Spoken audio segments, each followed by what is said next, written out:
Maritime Transportation of the Committee on Transportation and Infrastructure, and the Subcommittee on Transportation and Maritime Security on the Committee of Homeland Security will come to order. We're in order.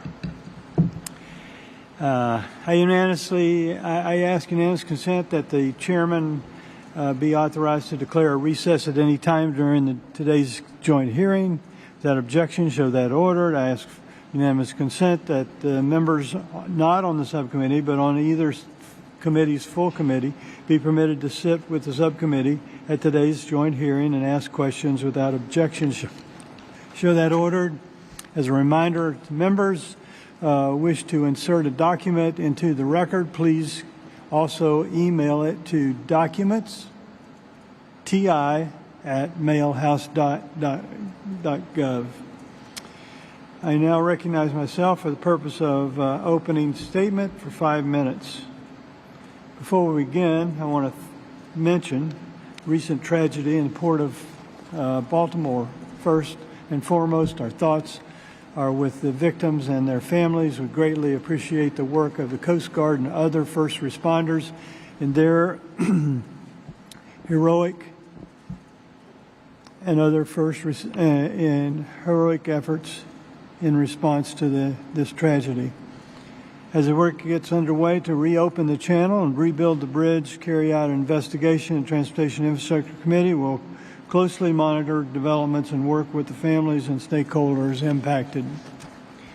Turning to the agenda at hand, we meet today at Port Miami to examine port safety and security and infrastructure investments. I appreciate the mayor and the port's director and chief executive officer, Heidi Webb, and the rest of the team at Port Miami for hosting us. I'd like to welcome our witnesses joining us today. We will have a hearing testimony from 3 panels. Our first panel we'll have is Representative Mario Diaz-Balart, who represents Florida's 26th Congressional District. Second panel, we have Rear Admiral John Vann, Commander of Coast Guard Cyber Command. Rear Admiral Wayne Arguin, Jr., who is Coast Guard Assistant Commandant for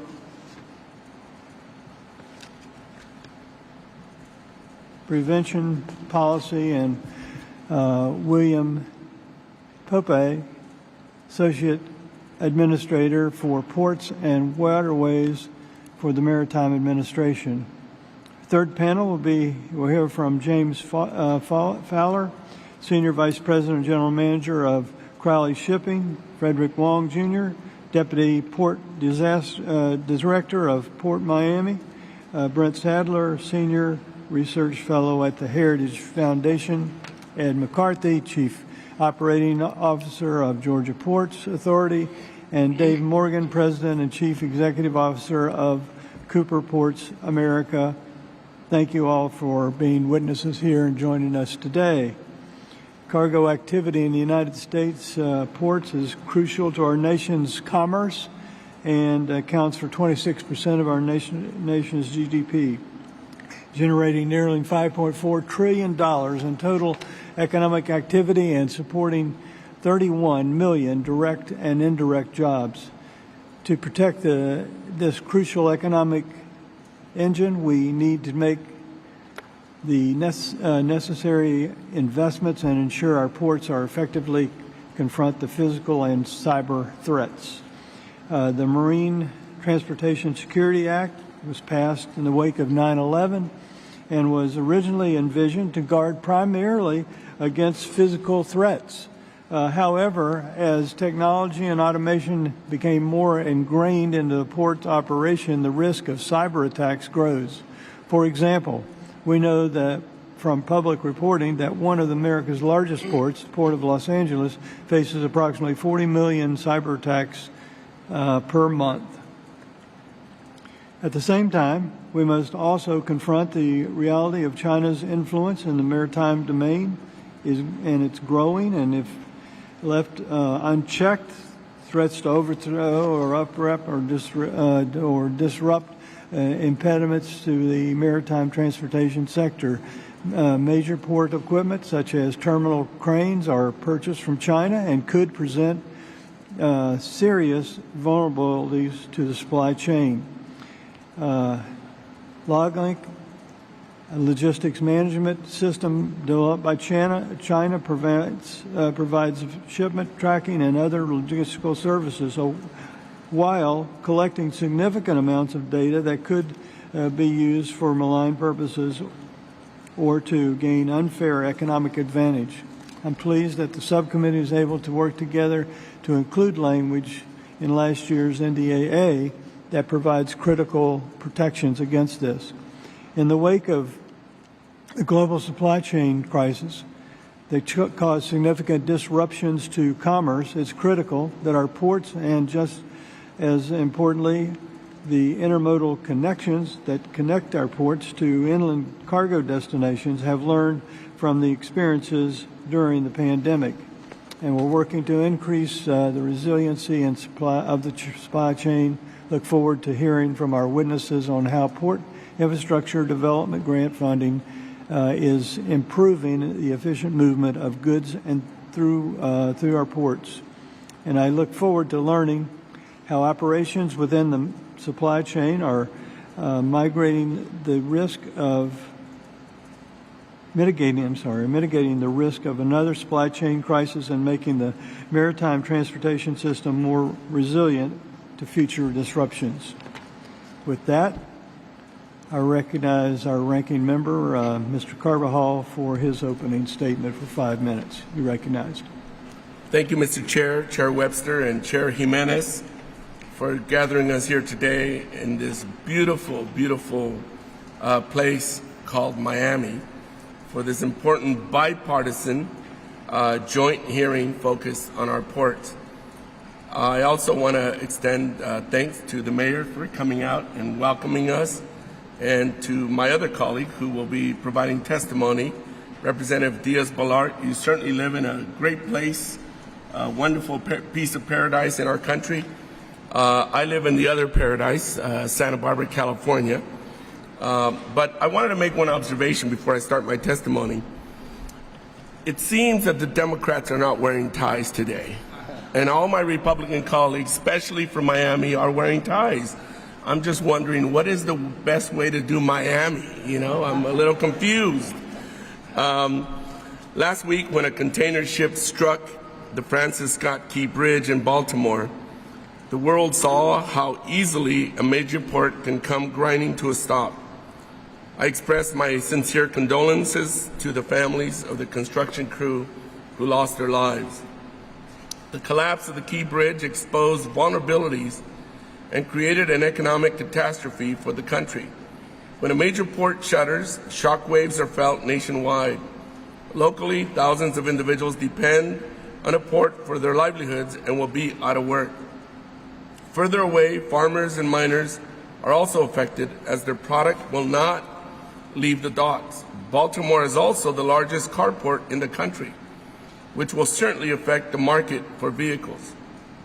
The United States has more than 300 ports nationwide, and more than 95% of all cargo spends time on a ship. The U.S. economy depends on our ports. Ports are intermodal connectors, integrating water, rail, road, and airborne modes of transportation. Over 11 million containers move through U.S. ports each year. Ports face both physical and cybersecurity threats on a daily basis. The Coast Guard holds a responsibility to review port security plans, respond to cyber attacks, and monitor daily traffic entering and exiting the ports. President Biden recently signed an executive order strengthening the Coast Guard's authority to respond to cyber events at ports. This comes at an important time as ports are receiving thousands of cyber attacks each year. I am interested in hearing from the Coast Guard how they plan to utilize this executive order and strengthen cybersecurity. Our ports must be resilient to all threats. Climate change and sea level rise pose one of the largest threats of our generation and can cause an equally devastating disruption to the supply chain. That is why Congress worked together to include over $2.25 billion for Port Infrastructure Development Program in the Bipartisan Infrastructure Law aimed at decarbonizing and making ports more resilient. It's my understanding this port in Miami is moving towards having short-side power in the very near future. Ports are vital to our economy and national security. I welcome today's conversation as to how to continue to support our ports and make them more resilient. Thank you, Mr. Chairman. I yield back. Now I recognize the Chairman of the Transportation and Maritime Security Subcommittee, Mr. Jimenez, for 5 minutes opening statement. Thank you, Mr. Chairman. And on behalf of my constituents in the 28th District of Florida, I would like to welcome my colleagues and our distinguished witnesses to Miami. I don't know, Mario, why are we wearing ties? I really don't get it, okay? I didn't know y'all had them. Yeah, well, we found a couple, I think, and so we put it on just to impress you all. But normally here, especially in the summer, we don't go around. We have something called a guayabera, if you're Latin, that we use for formal things. But I'm with you, ranking member. It's a little too formal for me. All right, but anyway, I digress. Today our guests will further learn what I have long known, that Miami is a unique, robust, beautiful city that has much to offer to both its residents and its visitors. This venue, Port Miami, is the busiest passenger cruise port in the entire world, not just in the United States, but in the entire world, and it's one of the busiest cargo ports in the United States. I'm excited to use this hearing to further examine the integral role it plays in our city and more broadly our country, and the mayor has already touched on how important this port is to the economy of this city and South Florida in general. Over 300,000 jobs are either directly or indirectly related to this port. It's the second largest economic generator in this area. This and the airport combined for probably over 600,000 either direct or indirect jobs. First, I'd like to offer my sincere condolences to the families of the individuals who passed away or were negatively impacted by the tragic collapse of the Francis Scott Key Bridge in Baltimore last week, and express my gratitude to the men and women of the United States Coast Guard and other federal, state, and local authorities who responded to the incident. While we're not aware of any malicious responsibilities for the incident, the severity of the collapse of the bridge underscores the importance of what we're discussing today. Before I was elected to Congress, I had the distinct honor to serve 25 years as a firefighter with the city of Miami, later serving as its chief.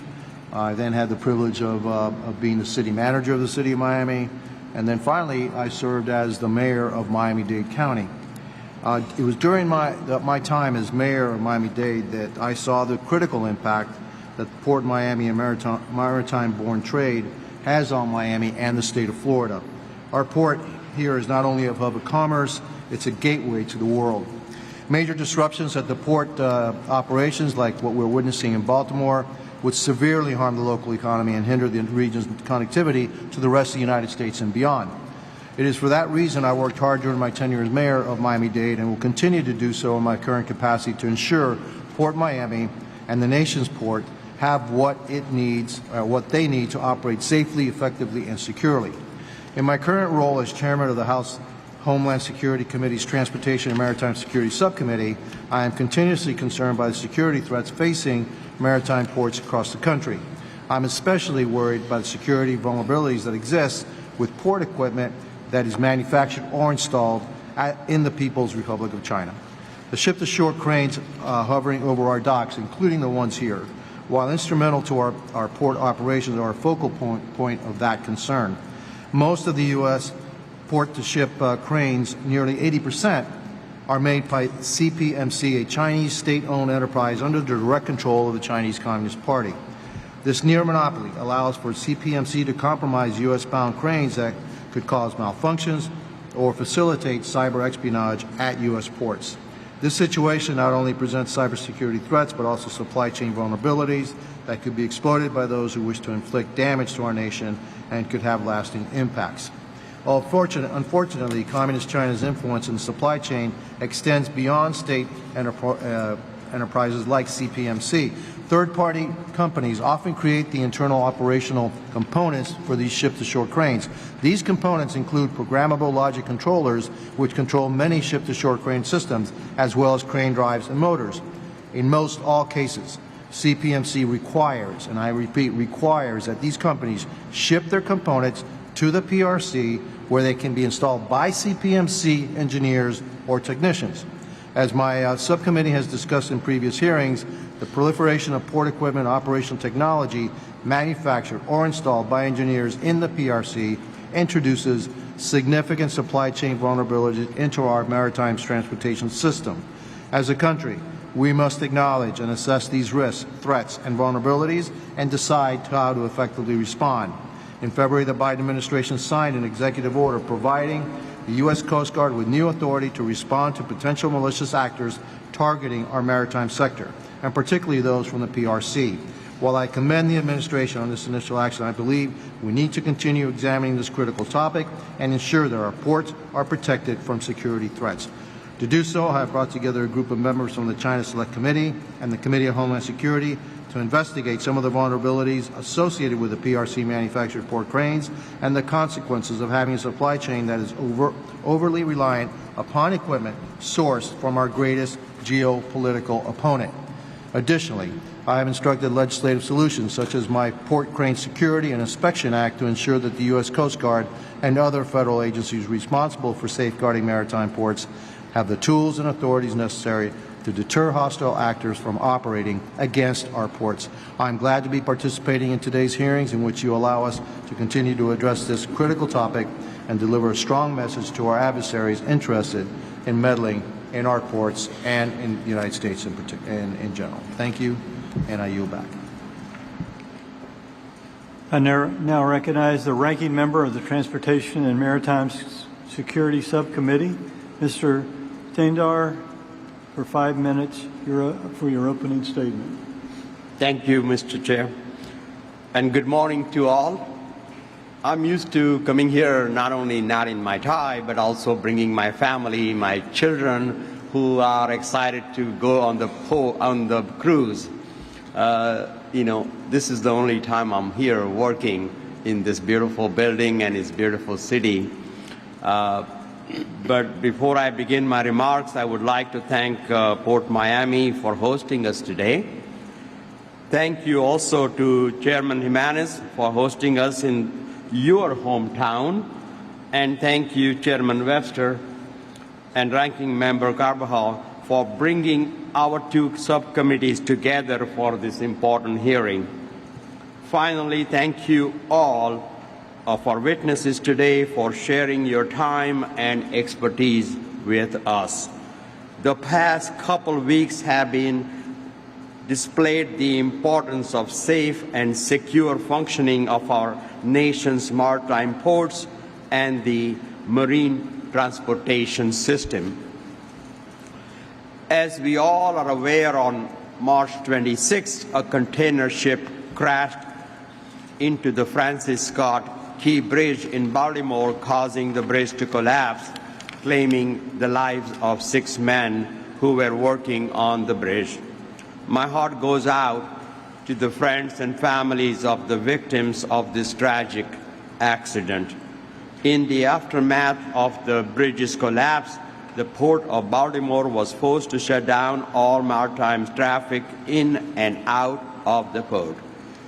The incident has demonstrated how critical a single port's operation can be to the whole economy, as industries and communities throughout the country have felt the impact of the port's closure, including the automotive industry in my hometown of Detroit.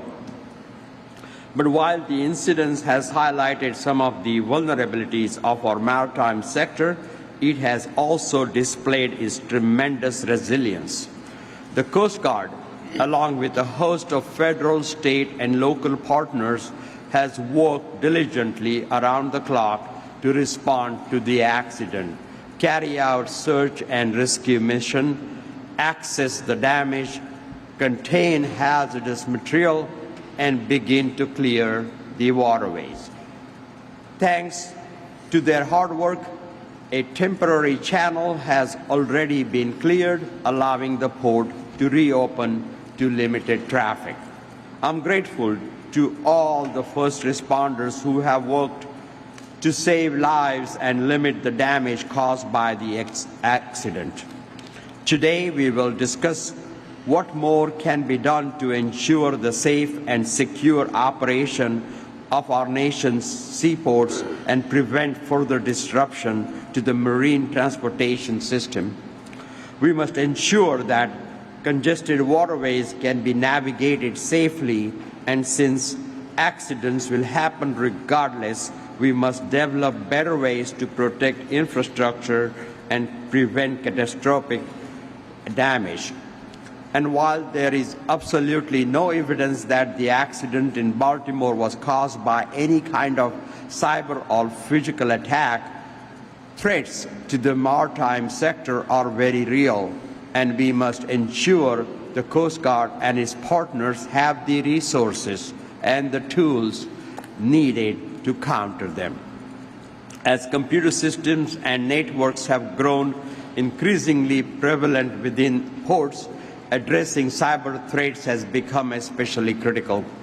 Cyber attacks on ports in the U.S. and overseas have already had drastic impacts, stalling the transport of cargo and costing hundreds of millions of dollars in economic damage. In February, the Biden administration announced a series of actions to greatly enhance port cyber security, including an executive order to address Coast Guard authorities and cyber incident reporting, proposed regulations to establish minimum port cybersecurity requirements, a security directive to address vulnerabilities posed by Chinese manufactured cranes, and an investment of more than $20 billion to improve port infrastructure and initiate domestic manufacturing of cranes. These actions will significantly improve port cybersecurity. I look forward to hearing more from our witnesses on what support is needed to carry out these actions and on other efforts to ensure the safety and security of our nation's seaports. Thank you again to our host, our witnesses, and Chairman, I yield back. Thank you. And we have, as we've said, three different panels. But before we begin those, I'd like to take a moment to explain our lighting system. Green means go, and yellow means slow up, red means stop, kind of like a stoplight. I'd like to ask unanimous consent that witnesses that have full testimonies and full statements be included in the record. That objection show that ordered. I ask for unanimous consent that the record of today's hearing remain open until such time as the witnesses and all panels have provided answers to any questions that may have been submitted in writing. That objection show that ordered. I ask unanimous consent that the record remain open for 15 days for additional comments and information submitted by the members or the witnesses to be included in the record in today's hearing. That objection show that ordered. As your written testimony has been made part of the record, we ask that you limit your remarks to 5 minutes. With that,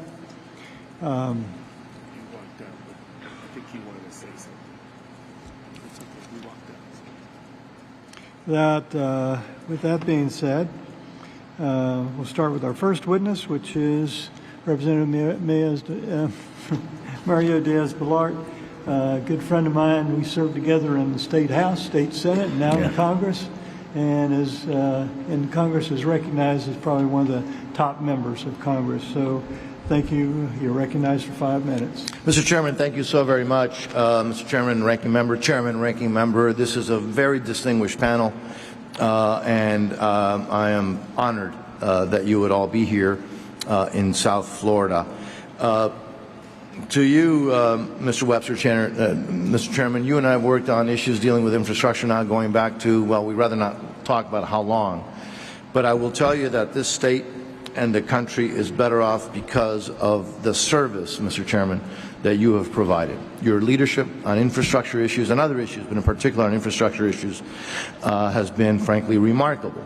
And we are in this beautiful port, Miami, but I can't help to think of all you have done going back to the state legislative years, and you and I worked on those things together, but your leadership there, and you continue your leadership on making sure that the ports of this state and now nationally are the best they can be. So thank you, Mr. Chairman, for your invaluable service to this amazing country of ours. And I would be remiss, and I'm not, because I have a lot of friends in this panel, but I do want to mention Chairman Jimenez. Chairman Jimenez is obviously a distinguished member of the T&I Committee, also of the Homeland Security, and also of the China Committee. But as I'm sure you know, he's also a bit of an institution in our community here. A firefighter, career firefighter, then fire chief, and going all the way to mayor. And I would tell you, I don't mean this as disrespectful to any mayor before or after Mr. Jimenez, but this community and the infrastructure in this area has not been better than when Mr. Jimenez was mayor, and he continues to serve, and he's a valuable asset, I know, to your committee, Mr. Chairman, to your committee ranking members, and again, it's a privilege, Mayor, Chief, and friend and colleague, to be here with you. I did, Mr. Chairman, submit a rather extensive statement. So I just want to touch a couple of issues, if I may. Again, also thank you, all of you, for mentioning the tragedy in Baltimore. We are in this beautiful place that all of you have talked about. You know, the amazing thing about Port Miami is that it's a very small port. It's landlocked, and yet it does amazing things for this community, for the state, for the country, in a very small footprint. And every port in the country is different. And this is one of those examples of a port that is on the cutting edge. And without this port, frankly, this community would not be able to be this thriving community that we all see and that we all cherish, and some of us are privileged to live in. I'm very proud that as a former chairman of the THUD Transportation and Housing Subcommittee of Appropriations, I'm still on that, I was able to create and fund, actually probably more important, right, than creating, the Port Infrastructure Development Program, specifically for seaports. As you know, seaports have always had to compete for funding from everything, they have to compete with everything else. And they still do in other areas, but at least we have this program, and I just want to emphasize that because all of us have to be very supportive of making sure that we continue to emphasize seaports because they are such a vital part of our community. Also, something a little unique about this port, and frankly this community, is that we are affected greatly, other ports and other communities are as well, but by what happens in this region and in this hemisphere. We've all seen the tragic situation taking place in Haiti, for example, right now, and it is tragic. And I will tell you that whatever happens in places like Haiti, or we're in a hurricane area, this whole hemisphere is, and when there's a hurricane, this seaport also becomes a hub for humanitarian relief around the entire hemisphere. But I also want to talk about another little issue that is a little unique for Port Miami and for this part of the state, this part of the country. We happen to be sitting 90 miles away from a state sponsor of terrorism. Think about that. 90 miles away from us, there is a dictatorship, by the way, that has troops fighting along with the Russians in the Ukraine, that has what the OAS Secretary General has called an army of occupation in Venezuela, just 90 miles away from us. And so when we're dealing with security and safety, which is an issue that I know that you all are looking at, one of the things to remember is that while every port has its challenges, this port and this community and this area has some unique challenges, and that sometimes I think are either forgotten or ignored. I was outraged, by the way, when the U.S. Department of State, I deal with them all the time, in coordination with the Department of Homeland Security, recently approved a visit for members of that terrorist regime to go visit the port of Wilmington in North Carolina.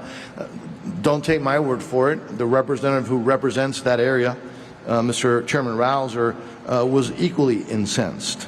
And furthermore, to just show you sometimes how folks can be totally tone deaf.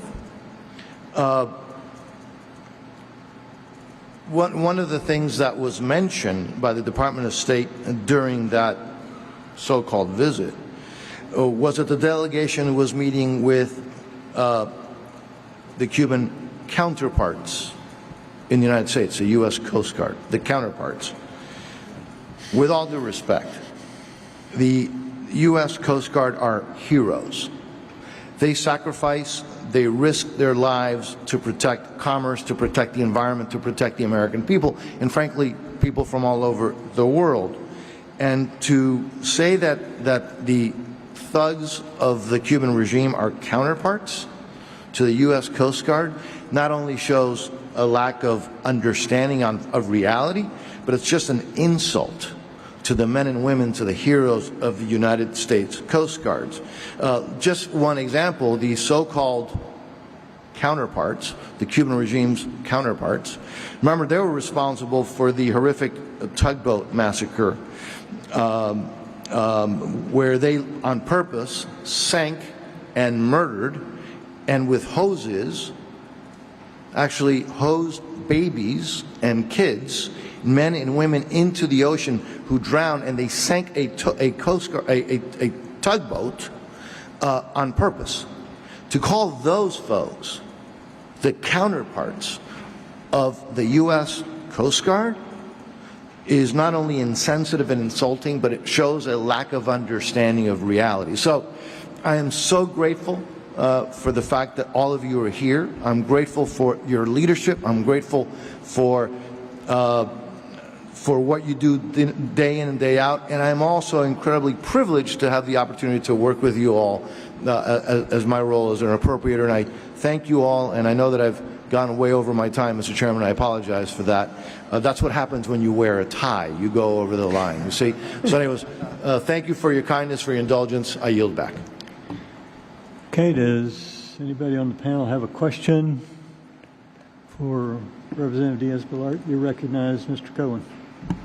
Thank you. I am not a subcommittee chairman of the relevant committee, but I am the senior member of this delegation, and I feel like Rodney Dangerfield. Moving right along with our bombastic review, I want to express my sincere care for our colleague, Representative Diaz-Balart. He's a good guy. We've been on travels together and got to be friends and bonded and continue, and he does a great job. He brought up the issue about Ukraine.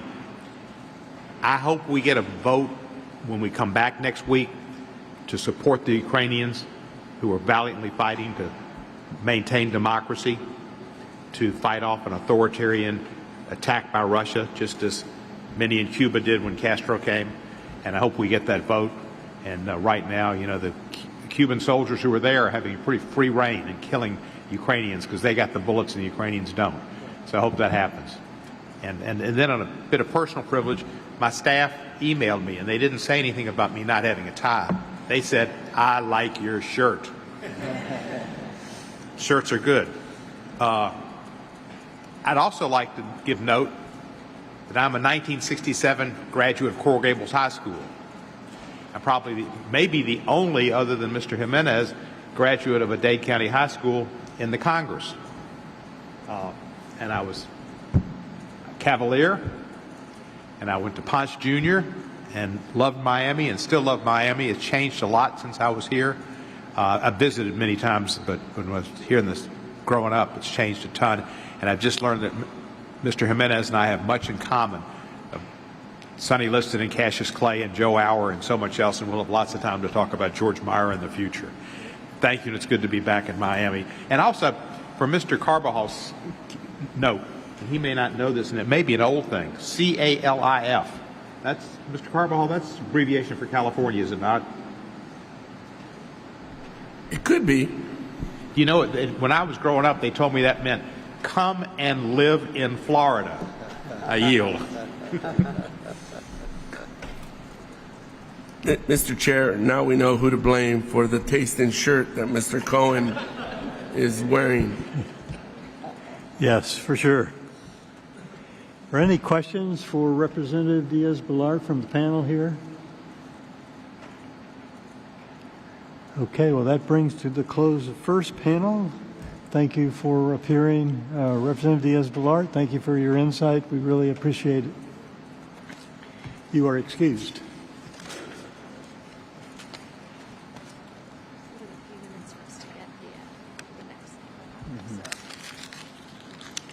Take a quick 5-minute break? No.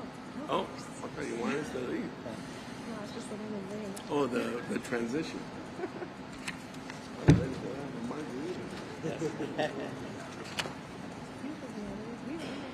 That's right. I know exactly. Exactly.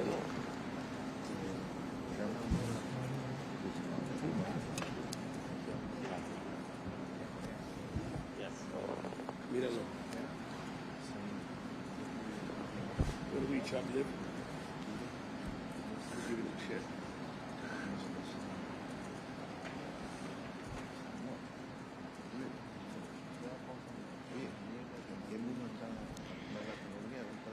So our second panel today consists of the executive branch government witnesses, which are Rear Admiral Van. Permission. You are recognized for 5 minutes.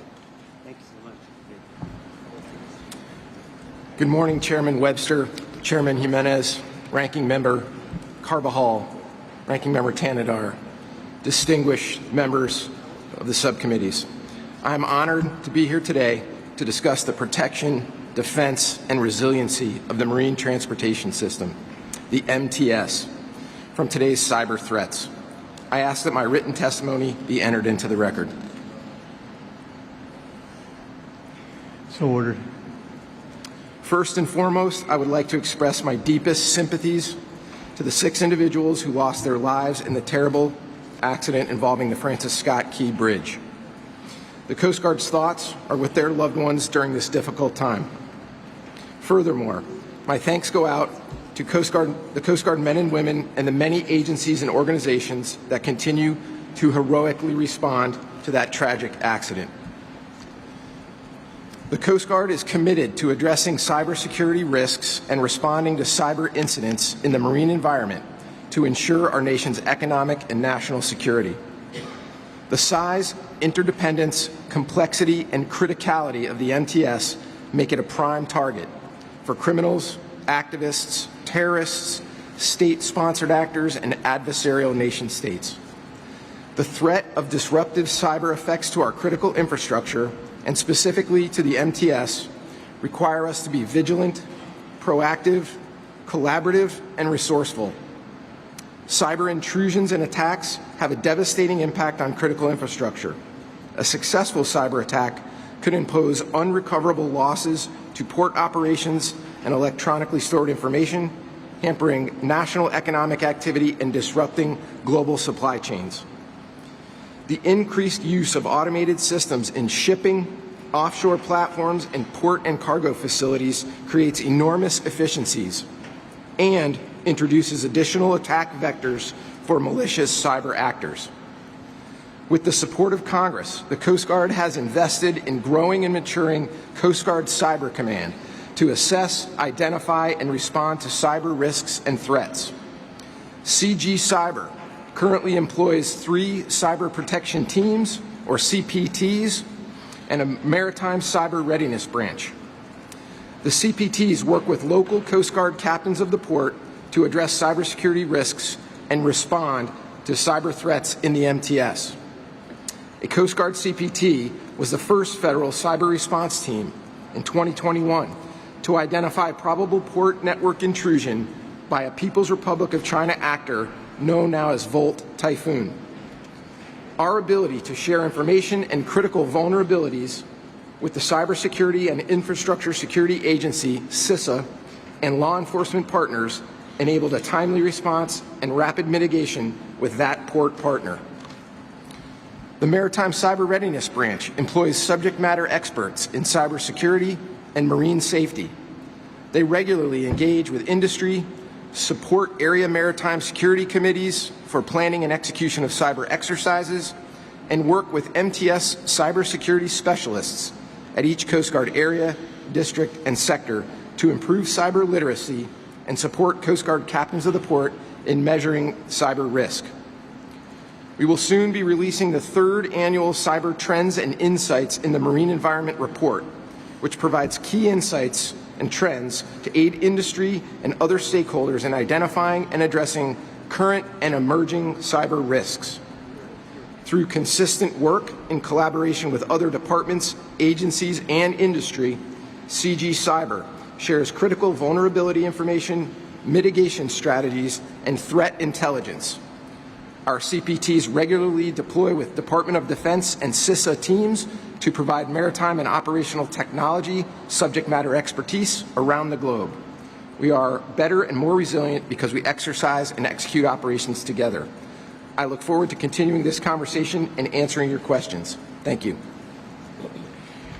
Thank you very much. Next, we have Rear Admiral Arquin. You are recognized for 5 minutes. Good morning, Chairman Webster, Chairman Jimenez, Ranking Member Carbajal, Ranking Member Tanadar, and Congressman Cohen. I'm honored to be here today to discuss a top priority for the United States Coast Guard, protecting the marine transportation system. I ask that my written testimony be entered into the record. So ordered. I'd like to offer my heartfelt condolences to the families and loved ones of the 6 individuals who lost their lives in the tragic incident involving the Francis Scott Key Bridge. Much like in South Florida, the Coast Guard has strong ties throughout Maryland and the Baltimore region, and our sympathies are with all those impacted by this horrible incident. Our national security and economic prosperity are inextricably linked to a safe, secure, and efficient marine transportation system, or MTS. The vast system of ports and waterways that make up the MTS supports $5.4 trillion of annual economic activity, accounts for the employment of more than 30 million Americans, and enables critical sea lift capabilities, allowing our armed forces to project power around the globe. Florida is a shining example of the benefits brought by a vibrant MTS, employing more than 65,000 men and women and contributing approximately $15 billion to the state's economy. The increasing connectedness and complexity of the nation's MTS also brings new vulnerabilities and threats, including in the cyber domain. In response to dynamic threats, the United States Coast Guard has taken decisive action in our maritime critical infrastructure to harden and build resiliency against cyber attacks. On February 21st, the President signed an executive order which further enables our port security efforts by explicitly addressing cyber threats. It empowers the Coast Guard to prescribe conditions and restrictions for the safety of waterfront facilities and vessels in ports, including reporting requirements for actual or threatened cyber incidents. With this authority, the Coast Guard issued a directive requiring specific risk management actions for all owners and operators of cranes manufactured by companies from the People's Republic of China. While the specific requirements are deemed sensitive security information and cannot be shared publicly, our captains of the port around the country are working directly with crane owners and operators to ensure compliance. Also on February 21st, the Coast Guard released a proposed rulemaking to set baseline cybersecurity requirements for vessels, facilities, and outer continental shelf facilities. The public comment period for the proposed rule is open, and the service stresses the need for public participation in the proposed rulemaking. The diversity of the maritime industry and the dynamic nature of the cyber threat make public comment critical. While the Coast Guard is focused on implementing these new major efforts, work is far from done. The MTS is indeed a system where an attack on one segment has the potential to affect others. This demands collaboration across government and industry to ensure a unified and coordinated response to cyber challenges in the maritime domain. Like all other risks to the MTS, cyber risk is a shared responsibility. As such, the Coast Guard will continue its work across all levels of government and engage with industry to assess security vulnerabilities, determine risk, and develop mitigation strategies. This layered approach from the local to international level is critical due to the size, diversity, and interconnectedness of the MTS. As the proven prevention and response framework is applied to prevent or minimize disruptions to the MTS in ports around the country, I'm grateful for the support of this committee to ensure the Coast Guard has the authorities and the resources we need to stay ahead of these threats.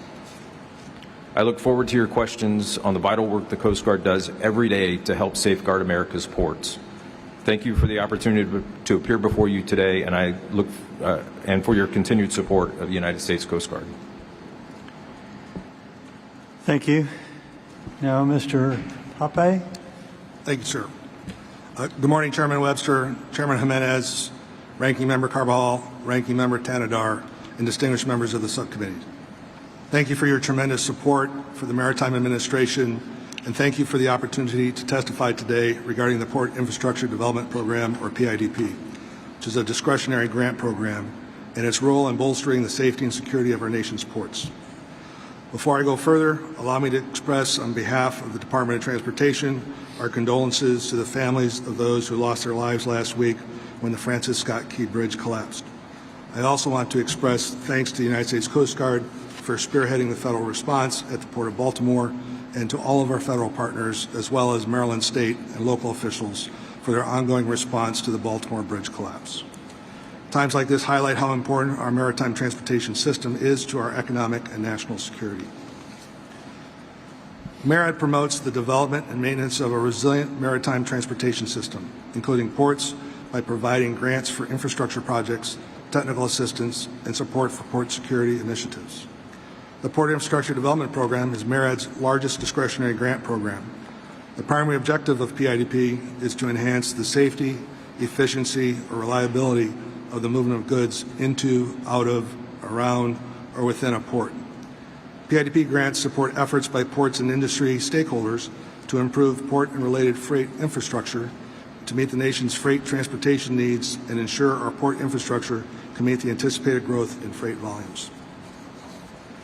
In fiscal year 23, MARAD received 153 eligible applications for PIDP from projects across 37 states and 4 U.S. territories, with a combined funding request exceeding $2.8 billion, with only $662 million available. MARAD awarded grants to fund 41 port infrastructure projects across the nation, including several notable PIDP projects that focused on safety improvements across various ports. These numbers vividly demonstrate the oversubscription of this grant program and highlights the continued urgent need for measures to help continue strengthening the nation's supply chains. On the technical assistance front, MARAD chairs the National Port Readiness Network to ensure readiness of commercial strategic seaports to support deployment of military forces and national contingencies. Together with 8 other federal agencies and military commands, this network supports the maintenance of port readiness committees. MARAD further facilitates the collaborative development of port readiness plans, which are voluntary planning documents focused on port facility readiness at commercial strategic seaports. As our current port security initiative, the FY24 PIDP Notice of Funding Opportunity included 2 critical provisions addressing cybersecurity and technology concerns. First, the Notice of Funding Opportunity prohibits the use or provision of LoJink. This measure aims to safeguard against potential security risks associated with these platforms. The second provision seeks to ensure projects are consistent with Presidential Policy Directive 21, Critical Infrastructure Security and Resilience, in that each application selected for federal funding must demonstrate consideration and mitigation of physical and cybersecurity risks relevant to their project. Projects failing to adequately address these risks will be required to do so before receiving funds. Finally, the FY23 NDAA directed MARAD, in consultation with our other federal stakeholders, to conduct a study to assess whether there are cybersecurity or national security risks posed by foreign manufactured cranes at United States ports. Our report will be delivered to Congress soon. In conclusion, PIDP plays a vital role in enhancing the safety, efficiency, reliability, and resilience of our nation's ports. I appreciate the opportunity to appear before this subcommittee and thank you for the support you have shown the Maritime Administration. I welcome any questions that you may have. Thank you all for your testimony, and now we turn to members for the second panel. Questions for them, and I recognize myself for 5 minutes. Rear Admiral Vann, the Maritime Transportation System Security Act was approved by Congress in 2002. At the time, there was physical problems, and those were looked into. Now we have cyber problems, and do you think the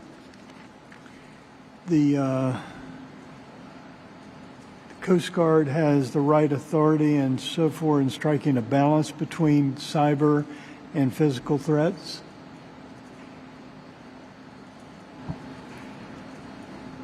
Chairman Webster, I'll take an attempt to answer your question and then maybe ask my colleague here who's really, this is his area of expertise. But to your point, clearly cyber threats and the risks of cyber attack have increased over time with the advance of technology, particularly in the port environment with the implementation of automation and various software products, operational technology to increase the efficiency of our ports. What comes with that are increased vulnerabilities and, as I mentioned in my opening remarks, attack vectors. Our authorities, which will be bolstered by the current rulemaking effort, are currently adequate for our team's abilities to assist port partners in addressing risks and responding to attacks. I'll defer to Admiral Arguin to add to the answer. Arguin, do you have something to add to that? Yes, sir. So to answer your question directly, the Marine Transportation Security Act did support or did solve a particular problem when initially enacted and focused primarily on physical security. However, the evolving threats that have been brought about with the cyber domain, we are evolving those same authorities. We can use that same structure.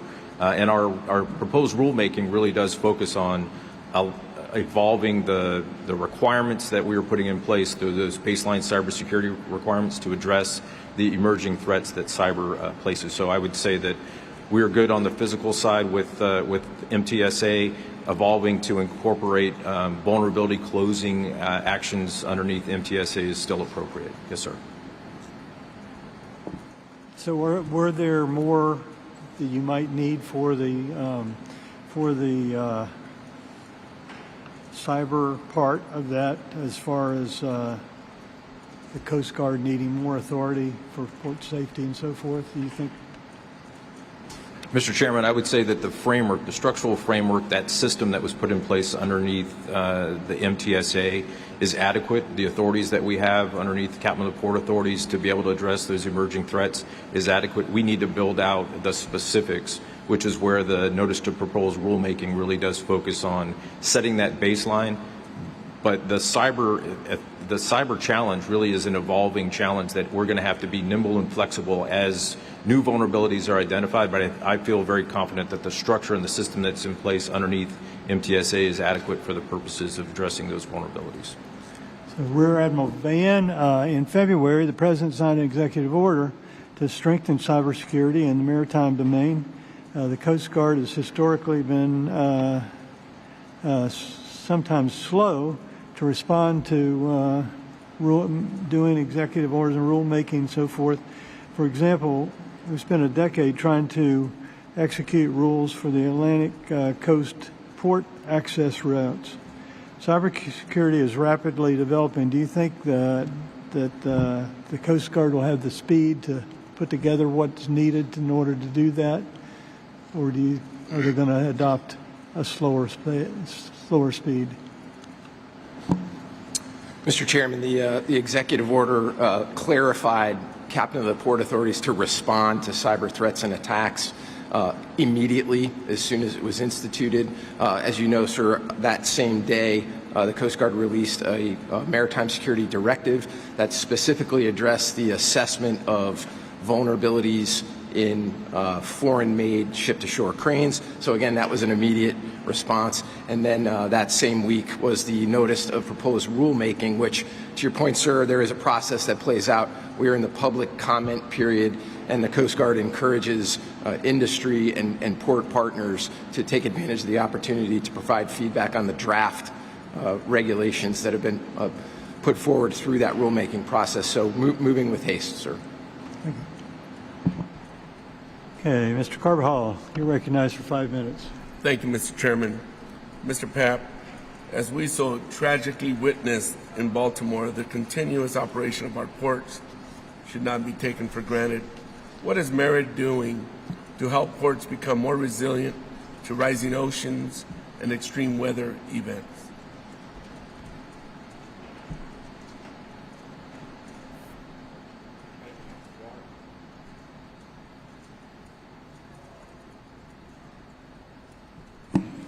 Sorry, I thank you for that question. We are taking a number of actions, but I think I would like to take that question for the record. Thank you. Rear Admiral Vann, President Biden issued an executive order granting the Coast Guard stronger authorities to address cybersecurity. So building on what my colleague just asked, how is the Coast Guard using this new authority, and to explain how this differs from the existing authority the Coast Guard already had? Ranking Member, appreciate that question. As I indicated before, the executive order was a clarification of our Magnuson Act authorities, where the captain of the port has the authority to respond to risks and threats and attacks, be they physical, be they any threat. This executive order added cyber to clarify, to your point, existing authorities. So the way we are using those authorities is continuing to do our mission in prevention, and then as cyber threats emerge or attacks occur, captains of the port could leverage that authority that comes with the executive order to respond by directing the movement or the operations of port operations of vessels. As I mentioned in my previous answer, one of the first actions we took was a maritime security directive in association with the executive order to direct the assessment of port cranes due to that the criticality of that node of the system and the prevalence of foreign manufactured cranes. So these are actions that we've taken and that we are poised to take should there be a threat or an attack that occurs. Thank you. Admiral Arguin, I'd like to take a moment to thank you for your commitment to addressing sexual assault and sexual harassment in the commercial maritime industry. Your efforts have not gone unnoticed among merchant mariners, the very people who need your help. How would you assess the state of change in the industry, and how far do we still have to go? Ranking Member, thank you for the compliment, but it is a team sport. We have taken directed efforts to engage with maritime training providers, with industry representatives, seafarers around the nation, to ensure that everyone understands their responsibilities to change the culture associated with maritime. I think this is there's not a finish line associated with changing a culture. It is an expectation that there is a culture that is established to ensure that every single person feels safe coming to work and that they feel valued. And so that's going to be a continuous assessment of culture. And we really get to the point where what happens between two individuals in the engine room or on the bridge, and that interaction where both people feel valued, feel respected, that really is the standard. And when that fails, or if that fails, that there's an expectation for accountability. And so that's going to be a continuous effort. I don't think we get to snap the chalk line and say we're done. I think that's going to be a continuous shared responsibility, not only just with industry to change that culture, but then to ensure that if that culture does not stand forward, we are in a position to hold individuals accountable. With organizational leadership changes that occur I would submit to you that real cultural change will be determined on the systems changes that occur within the organization. So as leadership changes, those are sustainable. And so I encourage you to look at it from that perspective. Getting achievements now is one thing, but making sure the culture is ever evolving to ensure we don't have what we've had in the past continue. So thank you very much. Mr. Chairman, I yield back. Thank you. Chairman Jimenez, you're recognized for 5 minutes for questions. Thank you, Mr. Chairman. And Mr. Pappas, or anybody can answer this. In light of what happened in Baltimore, and that was, right now it looks like every indication was it was an accident. What other ports, how many ports do we have in the United States that are vulnerable to such either an accident or an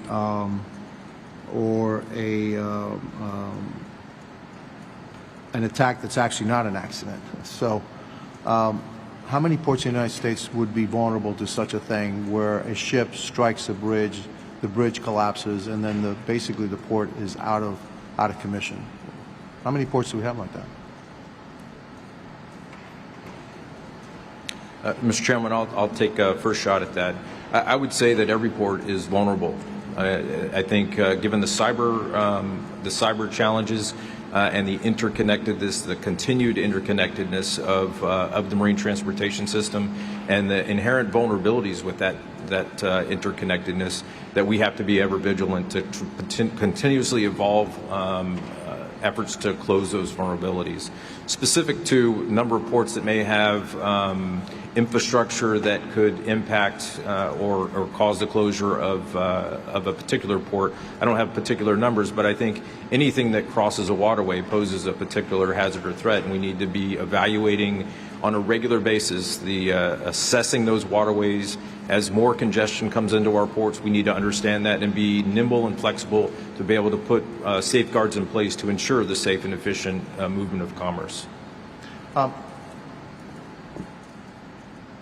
think it'd be wise for the Coast Guard to do an inventory of those critical ports that are critical to the security of the United States, and see either by accident or by intentional act how those ports can be affected.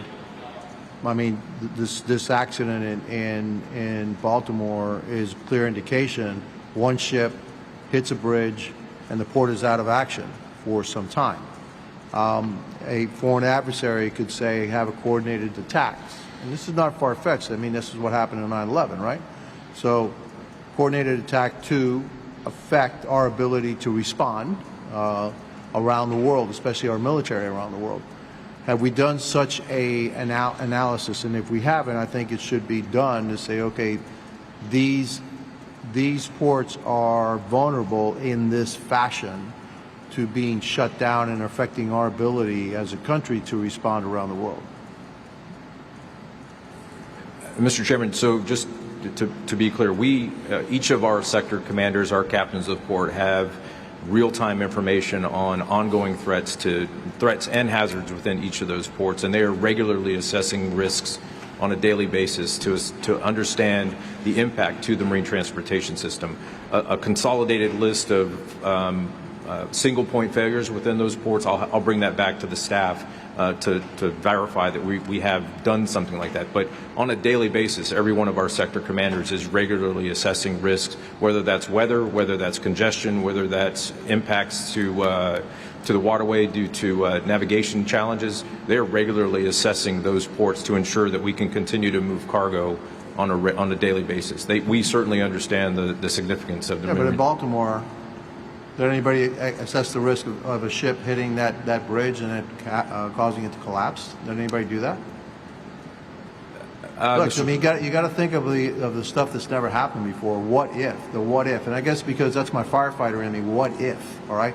It's better to prevent something than to say, oh, gee, look, it collapsed. Okay, it collapsed because it got struck by a ship. Was there anything you could have done to that bridge, fortified it, so that if it got struck by a ship, it would not have collapsed?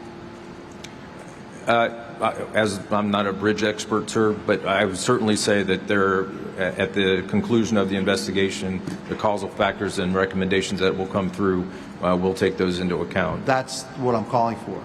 So those critical ports that are critical to the security of the United States, that if somehow can be knocked out of commission, what are the ways that you can knock it out of commission, and what are the things we need to do to make sure it's not knocked out of commission before it actually happens? You know, I believe in Murphy's Law, right? And if anything, and it doesn't mean everything's bad, it just says anything that can happen will. And obviously, look, it happened in Baltimore. It could happen. A ship lost power, it hit the bridge collapsed. Could we have done something to make sure that even in the event of Murphy's Law taking effect, that we had protection around the bridge structure so that it would not collapse, because now the largest port for vehicles in the United States is knocked out of action, and it's going to hurt the economy. I'm worried more also about our ability to respond around the world, and an adversary taking certain actions to make sure that we don't respond around the world, because we do need maritime assets when we're responding around the world. That's my concern. That's all I'm putting on the table. Yes, sir. Thank you, and I yield back. Thank you. Mr. Tandar, you're recognized for 5 minutes. Thank you, Chairman. Admiral Van, and all of you, thank you for your testimony here today. In the aftermath of the Key Bridge accident, there has been a lot of conjecture about the cause of the accident, some of which has been widely irresponsible. I understand that the investigation is ongoing and you're limited in what you can share. But that said, can you say whether at this point there is any evidence at all that the accident was caused by a cyber attack? Ranking Member, as you know, we have representation from Coast Guard Cyber Command on the Coast Guard's Marine Board of Investigation, which is working in partnership with the National Transportation Safety Board's investigation. It is, as you said, sir, much too early in the process to know the causal factors, but the reason for that subject matter expertise is certainly to investigate the potential for that type of a causal factor, some sort of a cyber disruption. So absolutely being considered, and really too early, and I wouldn't be in a position to comment. All right, thank you so much. And Admiral Argun, the waterways near major ports are subject to significant congestion and obstacles that make safe navigation challenging. What are some of the initial lessons to be learned from the Key Bridge incident, both for vessel operators and for port operations? Ranking Member, so ships that are moving throughout our ports, there's a shared and a layered approach. And there are a variety of different ways that we attempt to prevent the bad thing from happening. And that involves skilled mariners at the helm. It involves pilots that are uniquely positioned and experienced in operating in those particular waters. It's the inspection and investigation of vessels, the oversight of vessels to ensure that the systems that have been designed to meet certain requirements are effectively operating in the way that they're supposed to. It is the aids to navigation to ensure that the channel is properly marked. It's access to information. All of those pieces of information come together to ensure that commerce can operate safely. And when any one of those elements fails to meet expectations, being able to understand why that failed and then build resiliency into that system is important. And we constantly are looking at those challenges on a regular daily basis at our captains of the port. Thank you, Admiral. And Admiral Argun and Admiral Van, I appreciate your testimony before our subcommittee on some of these same topics back in February. At that hearing, we discussed in details the actions the administration announced in February to bolster cybersecurity at ports. These actions will require significant effort from the Coast Guard to implement. Since that hearing, Congress passed funding for the remainder of the current fiscal year, and the President submitted his budget request for next year. Yesterday, for a better part of the day, I had the pleasure of meeting the officers of Coast Guard and be on the water with them, and I admire their dedication and their service to our nation. And but I kept seeing the strong need for resources, whether it was infrastructure needs, whether it is needs for personnel. As these challenges continue to grow, to have a well-funded, well-staffed Coast Guard is so important. And that became very apparent as I was traveling through and working with them. So what resources does the Coast Guard require to advance and then implement the rulemaking, inspect for compliance, and otherwise ensure the recently announced efforts are carried out effectively? Does the Coast Guard's budget request include the necessary funding? Ranking Member, we certainly appreciate the subcommittee and committee's support, Congress's support for Coast Guard budgets. The Commandant's been very clear. For the Coast Guard to meet its current and future demands, we need to be a $20 billion organization by 2033 to meet all of those requirements. And I think it's important to recognize that a predictable level of funding gives us the opportunity to recapitalize our assets while also still meeting emerging demands. And so the support of Congress to ensure that is paramount for us. Thank you. And I yield back. Gentleman yields back. Representative Cohen, would you like 5 minutes? 7. Okay, you can have 5. I'll take 4. Thank you. I didn't really understand the answer to that question. How much more money does the Coast Guard need than what they were appropriated? You've been asked to do cybersecurity. You've got the awareness of bridges and other infrastructure vulnerable to massive ships and other forces. How much money do you need to protect the American maritime system beyond what you're getting? Here's your chance. Don't blow it. Congressman, as my colleague mentioned, the fiscal 24 budget that was approved since we last appeared before the committee, and then the President's budget that's been presented for next year, and then looking ahead to 2033, Commandant Fagan has been clear about the current roughly $13 billion Coast Guard being a $20 billion Coast Guard, and looking at a 3 to 5% increase in operating and maintenance funds annually. We've said that publicly in order to meet those requirements, all those requirements you listed, sir, and many others. To be specific about cyber, my area of responsibility, I would tell you that we are meeting the current demand signal, but there's no doubt, I think anyone has, that that cyber threats are increasing. Our increasing use of automation is creating more vulnerability, and so if we are asked to do more, if the required level of effort is going to go up, then the required level of resources would need to go up with it. So we will be responsible in asking for what we need as those responsibilities increase. Either of y'all want to comment on this? Congressman, Commandant's been very clear that the status quo is a risk position that we're in right now. Staying steady state does not give the Coast Guard the readiness to be able to meet emerging demands and future demands.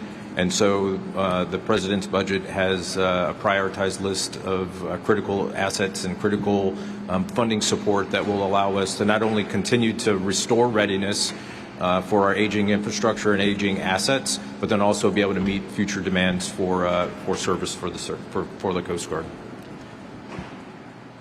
And I believe you need more money. I believe almost every element of American defense and Homeland Security needs more money. As we have more and more threats from overseas and from neighbors in Central America. But we have to realize as Congress people that things cost money. And the continuing resolution hurt you. When we had not approved the budget for next year, y'all were operating with less funds, and it affected your abilities. We need to be willing to take the difficult votes to pass revenue measures to serve our defense teams, our Homeland Security teams, and protect our country. Just putting out jingoistic comments about America and protect us and close our border and build walls and all that kind of stuff doesn't get it. It takes, yes, I vote for the budget, or I will vote for additional funds. That's what we need in so many areas, and I'm going to be willing to do it. I know in cybersecurity there's going to be a whole lot more, and you've got trouble dealing with Silicon Valley wanting to take a lot of people you probably want to serve in this important area. These ports are vulnerable, and cyber is a future warfare. So I just hope you'll quietly let your voices be known to folks that they need to support funding and not just rhetoric. Thank you for your service. I know what happened in Baltimore is being dealt with, and I guess anything could happen. Mr. Jimenez mentioned that. I don't expect ISIS or somebody to get a gigantic cargo container and have lots of containers on it and be able to bring down a bridge. But they could do something, and you're responsible. So we want to give you the funds to be able to do the job. Thank you, and I yield back the balance of my time. Gentleman yields back. That concludes our second panel. And we'll thank the witnesses. Thank you for being here. Thank you for your testimony and the information you've given us. And you are excused.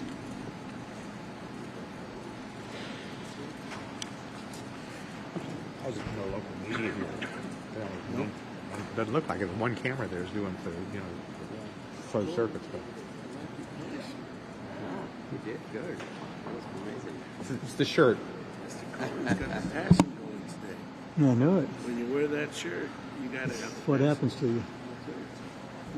Yes. I'm just making sure you're good. I think I'm okay. Carvalho said I was pretty good.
I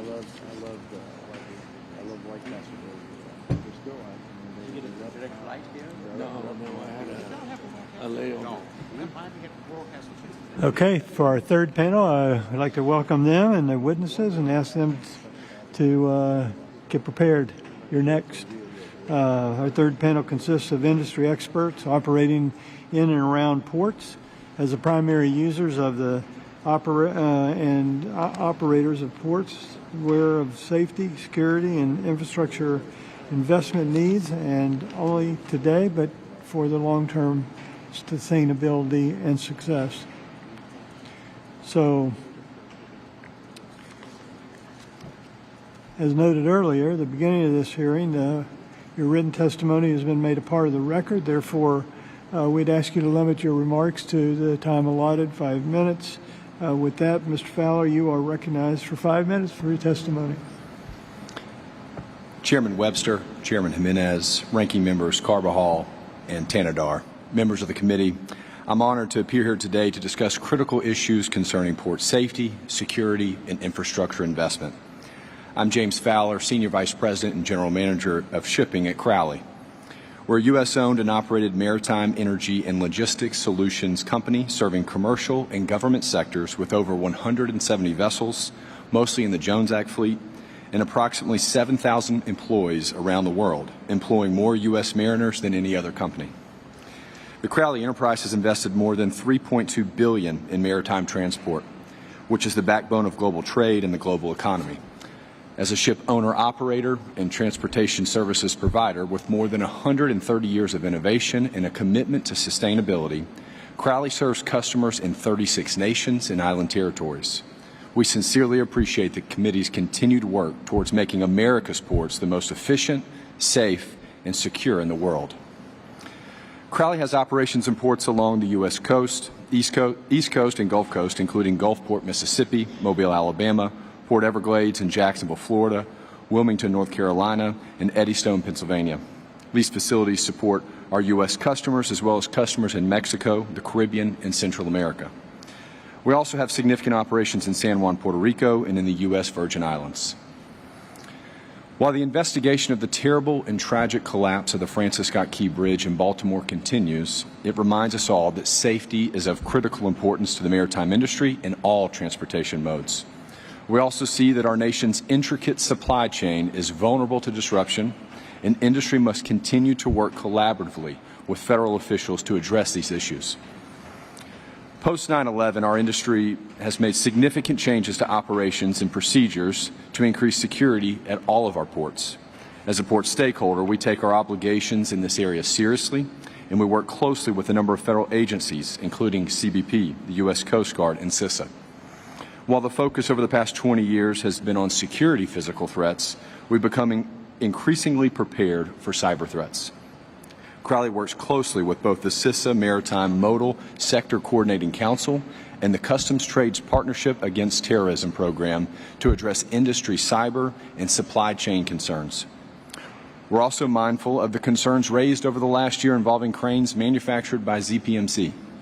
While Crowley does not own any ZPMC cranes, we know they're extensively used in U.S. ports, including some in which we operate. The recent executive order on this and other cybersecurity matters brings further attention to the critical role that ports in the maritime sector have in our economy, and Crowley looks forward to working with our government partners on proposals to strengthen security and resiliency of our marine transportation system. An important part of maintaining resiliency in our supply chains is ensuring that our nation's port infrastructure receives the investment necessary to accommodate the movement of trade both now and in the future. Crowley is investing in port electrification in coordination with local, state, and federal partners, particularly MARAD.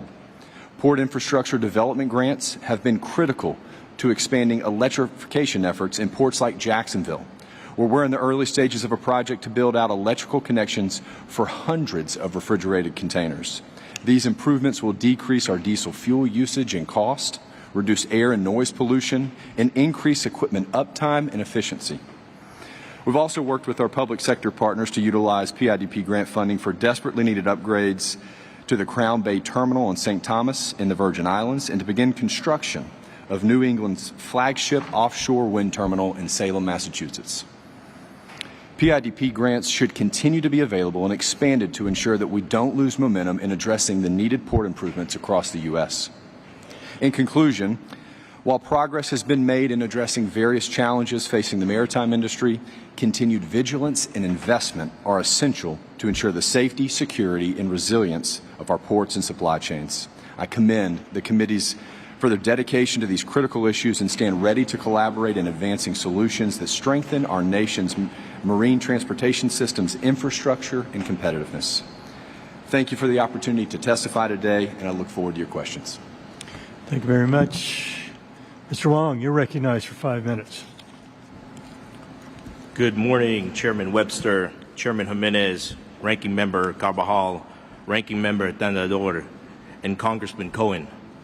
My name is Fred Wong. I'm the Deputy Port Director here at Port Miami, and Miami welcomes you all, and we appreciate you guys addressing critical topics in the maritime transportation system.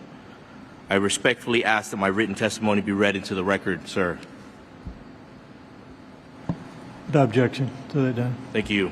Before I begin, I want to extend my condolences to the families of those lost in the collapse of Baltimore at the Key Bridge last week. Our nation's port industry stands with Baltimore now. My testimony is given on behalf of the American Association of Port Authorities, AAPA. AAPA represents over 80 U.S. ports on urgent and pressing issues facing our industry, promoting common interests of the port community and providing critical industry leadership on security, trade, port development, and other operational issues. According to Ernst & Young, ports move $5.4 million in imports and exports, or roughly 20% of the U.S. economic activity, while supporting 2.5 million jobs. Ports need robust federal funding and streamlined construction to expand capacity and reduce emissions at every point in our operations. We simply cannot do this without your federal support. The ports are concerned because the annual appropriations in the President's budget requests for the port infrastructure development programs have all decreased. The President's budget request was lowered by $150 million, and the appropriations for PIDP was lowered from $212 million in FY23 to only $50 million in FY24 for competitive grants. Although ports mainly operate independently, they are part of a larger system. A crisis at one port, such as Baltimore, means that all the other ports must absorb all the other cargo flow. The Committee on the Maritime Transportation System estimates that for every dollar spent on our maritime supply chain returns $3 of economic activity. We ask Congress to fund port infrastructure projects at the level on par with other modes of transportation across the globe. To significantly improve project delivery at all ports, the Port Act has been referred to the Transportation and Infrastructure Committee. This bill will allow MARAD to expand the list of categorical exclusions and increase access to the Federal Permitting Improvement Steering Council. We are partners with the U.S. Customs and Border Protection, and shortages of CBP officers and agriculture specialists are a chronic problem with most of our seaports. CBP's workload staffing model reveals a deficit of 1,750 officers and 250 agriculture specialists nationally. This deficit significantly impacts processing time at our seaports. CBP also faces funding shortages for their federal inspection facilities at our ports. In recent years, CBP has turned to our port authorities to pay for major upgrades and new facilities, which is unsustainable. We thank Congresswoman Lee for introducing the CBP Space Act, which will allow CBP to access existing user fees to fund their federal facilities at seaports and sets guidelines around what ports are expected to provide. At all of our seaports, cybersecurity is our top priority. We thank Chairman Jimenez for his leadership on the maritime security. As the U.S. Coast Guard sets MARSEC directives, we're requiring certain cybersecurity standards for the maritime sector. AAPA members are weighing in on the notice of proposal rulemaking to ensure regulations comport with facility operations while keeping our industry protected. Ports are cognizant of the increased use of connected equipment, including ship-to-shore gantry cranes. While our industry works on long-term solutions such as reshoring and manufacturing of critical cargo handling equipment, ports and maritime terminals have taken steps to ensure the safety and security of our operations. Last year, after touring Port Miami with Chairman Jimenez, Congressman Gallagher, chairman of the Select Committee on Chinese Communist Party, said that he felt that ports were doing what they needed to do to mitigate potential risks only in the short term. The Port Security Grant Program is the only program dedicated to port security improvements and upgrades, but funding has dropped significantly, and we ask Congress to increase the PSGP funding as well. As hubs to commerce and trade, our U.S. seaports will continue to contribute the nation's supply chain. Thank you for the opportunity to testify on behalf of AAPA today, and I look forward to answering your questions, Mr. Chair. Thank you. Mr. Sadler, you're recognized for 5 minutes. Thank you very much. And again, distinguished members of Congress, thank you for the opportunity to appear before you in this great city, the Port of Miami. And as a sailor, I got to say thank you again for hosting next month's Fleet Week. And as a sailor, I certainly didn't need another excuse, a good excuse to come to Miami, which I will take advantage of. And the Port of Miami does stand out. I think it's worth kind of commenting a little bit. As it looks to grow its market presence and lead in smart port technology, it has welcomed the world's the largest cruise ship, the Icon of the Seas, and it can serve as some of the largest container ships, the Neo-Panamax container ships. Sadly, however, the nation's maritime sector is not as healthy as it needs to be. The American public has become increasingly aware that assumptions their store shelves and gas stations will be stocked can no longer be taken for granted. Since leaving COVID lockdowns, shipping backlogs have ensued, at times due to decisions in Beijing. In 2021, grounding of container ships shut down the Suez Canal, grain supply disruptions due to the war in Ukraine, Houthi attacks in the Red Sea, and the incident last week, the very unfortunate and sad incident last week in Baltimore Harbor, are making the case. Our prosperity, which relies to a great extent on maritime trade, is not as secure as it once was. No U.S. port ranks in the top 25 of nations in cargo handling. China holds 8 of those spots. Asia has the most new commercial shipping entrants, led again by China. The point is not that our ports don't meet today's need in general, but a lack of competitiveness has not generated a vibrancy to modernize, nor attract and recruit new mariners and shipyard workers as needed. One consequence of this malaise is on display in Baltimore Harbor, where last week the container ship Dolly collided with the Key Bridge and the unfortunate killing of 6 people. While investigations and recovery operations are ongoing, and it will be some time before we know all the facts, it's clear our nation's maritime industrial sector has not been treated as the strategic asset that it is. One only has to look at the limited salvage capacity on hand to reopen the nation's 9th port. I go into greater detail about this in my statement, but in short, a national maritime initiative is needed to rectify our over-reliance on non-friendly nations to sustain our economy and ensure safe maritime operations. Such an act would, first, provide adequate American flag commercial shipping. Second, expand shipbuilding, repair, and salvage capacities and associated workforce. Third, harden maritime infrastructure and shipping to cyber attack and material damages. On the first, existing approaches are inadequate. Change is needed, but only while taking a maritime Hippocratic oath to do no harm to the Legacy Jones Act domestic maritime industrial sector. At the same time, the March 12th petition against unfair Chinese trade practices in the maritime, logistics, and shipbuilding sectors is an opportunity to not only strengthen U.S. agencies like the Federal Maritime Commission to press America's case, but to rally international support. Delivering on the second, a stronger and global competitive maritime sector serves as a deterrent to Chinese economic coercion and military adventures. This can be done by fostering a revolution in shipping through a new multimodalism. Achieving this, American trade can proceed with greater confidence and resiliency and better sustain our military. Lastly, and perhaps most relevant due to recent events, legal and regulatory frameworks of the post-9/11 era should be reviewed with an eye to adjusting to the new Cold War that we find ourselves in with China. To start with, the Maritime Security Act of 2002, the Container Security Initiative, and the Proliferation Security Initiatives should be updated with China in mind, while placing into law measures of both the 2020 National Maritime Cybersecurity Plan and the recently enacted executive order to ensure measures that are taken today are sustained, which bolster our maritime sector's cyber defenses.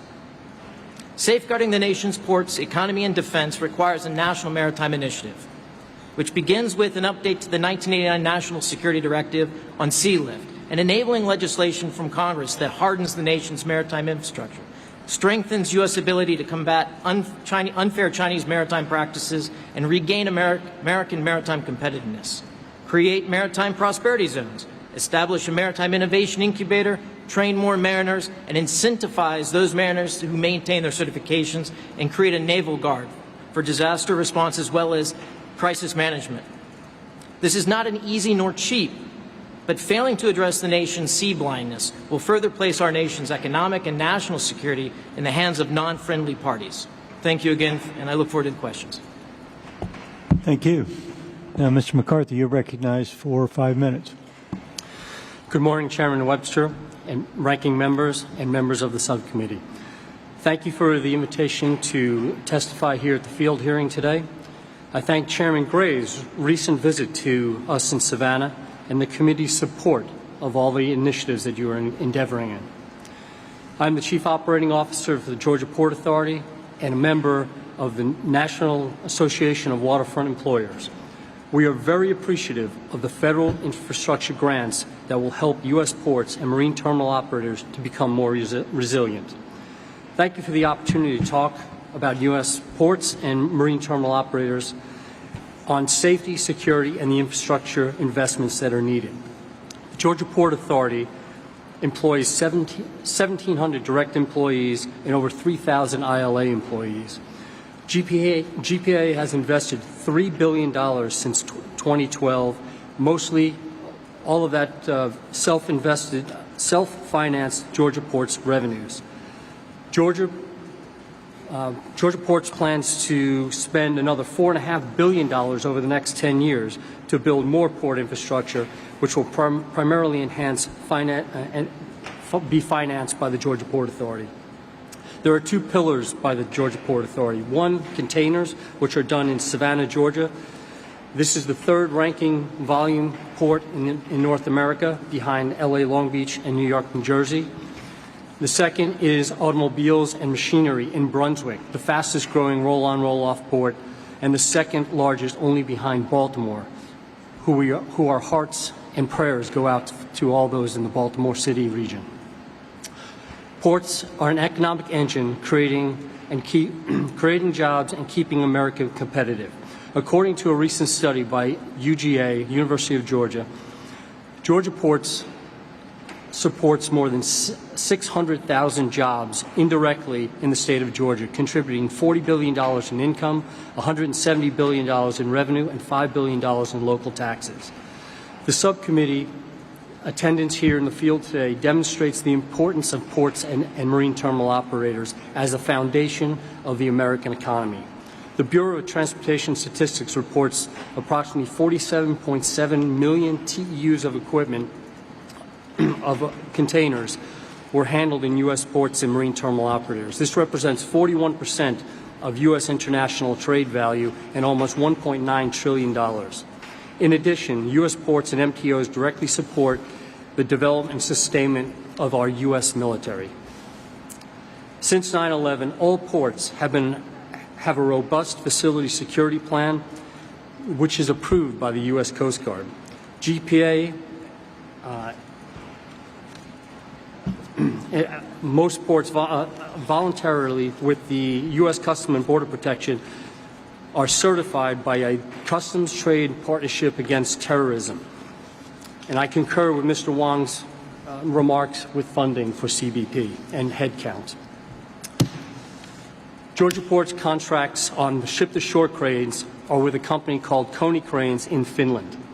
The cranes technology is made in the U.S., Japan, and China. These ship-to-shore cranes are more expensive, but we think that the higher quality delivers better uptime on the cranes and justifies a total lifetime cost of ownership.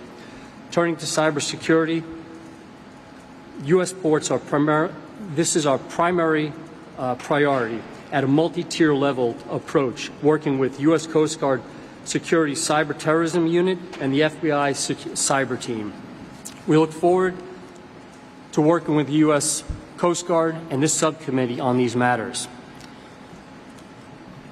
We greatly appreciate this subcommittee's endeavor today and the important work you are doing for our country.